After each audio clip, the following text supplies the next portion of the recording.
What's going on, everybody? This is Colin with Music City. Welcome back to another episode of our online education. Today, I want to talk about Pro Q4, all the new features that we got with it, and to show you all the ways that I like to use it in my own production. So let's check it out. So I'm an avid user of Pro Q3. I currently don't have Pro Q4, but what's so fantastic is that Pro Q4 actually gives you a 30-day free trial. So that's going to be the version that we're using. It comes with all the features. It just ends up quitting after 30 days. So just a heads up if you do get the trial. All right, so the first thing I want to address is actually my favorite feature about Pro Q4. It's going to be the spectral filter that comes with it. I've got this sound here that has these harmonics that really kind of peak and poke in all these different areas.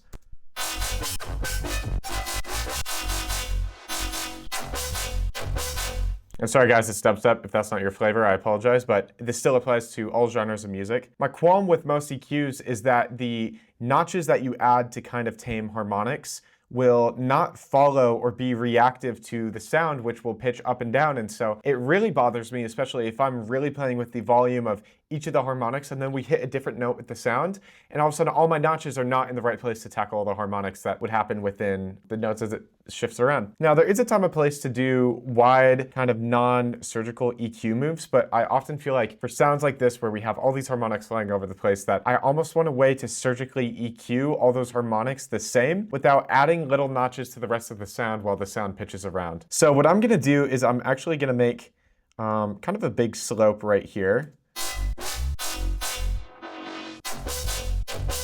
All the big harmonics that are poking out.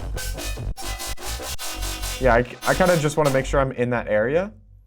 And then I'm going to go ahead, right click our node here, and then go make spectral.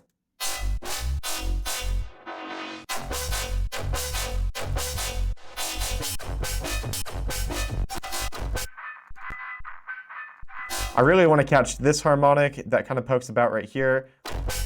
And then this one that pokes a little bit before. And now we can even that out with the spectral mode in the EQ.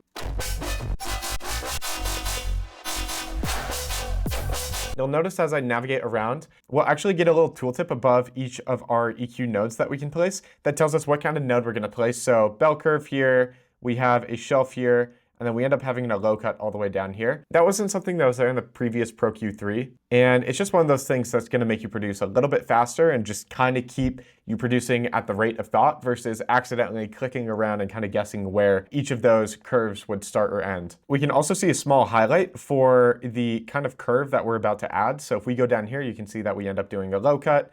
And if I go a little bit more, we kind of get this bell shape. And if I go ahead and double click, it's going to go ahead and commit to adding a new node in any of those areas. So another little tip to work a little bit faster. We're also given the ability to do something new called draw mode. You can go ahead and click on this little paint icon down here, and then you can just drag through and draw your new EQ. And this is going to place all the notes to make that drawing possible. You can listen as you draw if you find that to be helpful.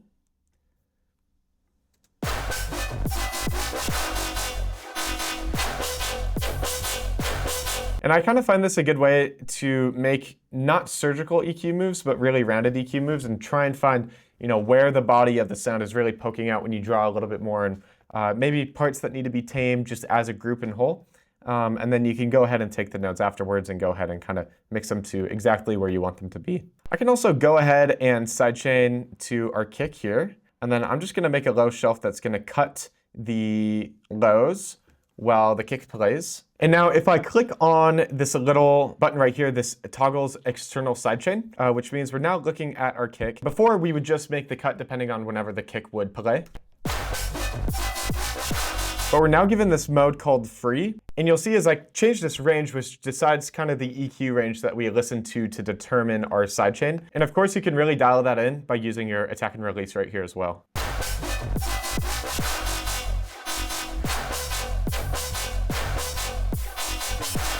So in this project, I've gone ahead and put EQ onto all the major groups or drums. So we've got EQ on kind of our effect group in the background, Pro Q right here at the very end, which is the one that we've been working on. Also Pro Q for our hi-hats and our snare group as well. I guess the clap group, excuse me. And then the kick as well. And what's pretty awesome about this is that I can go and click on Pro Q4 here. And if I click on this bottom button right here, you'll see that we can actually see all of our Pro Q instances across all the instruments that we put this on.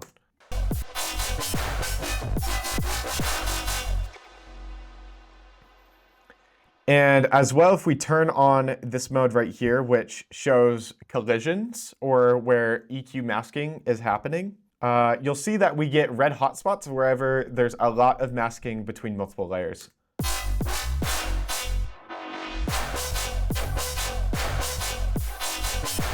And you can then go through and make little tweaks as needed.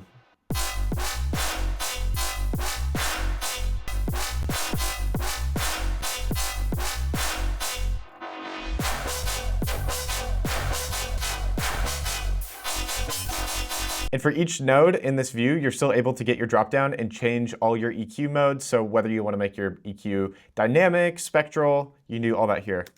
Anyway, do you think this workflow for EQ will be helpful for you? Actually, I'm just, I always like to ask silly questions like that at the end of the video. Yes, this is helpful. I think Pro Q4 is the GOAT of EQs. Anything that gets you a cleaner mix and master and shows you how all your tracks fight against each other is the GOAT in my eyes. So I think Pro Q4 is absolutely it. If you have any questions about today's episode, feel free to leave them in the comments below. And if you're interested in continued education, check out our Music City Accelerator program. Link in our bio.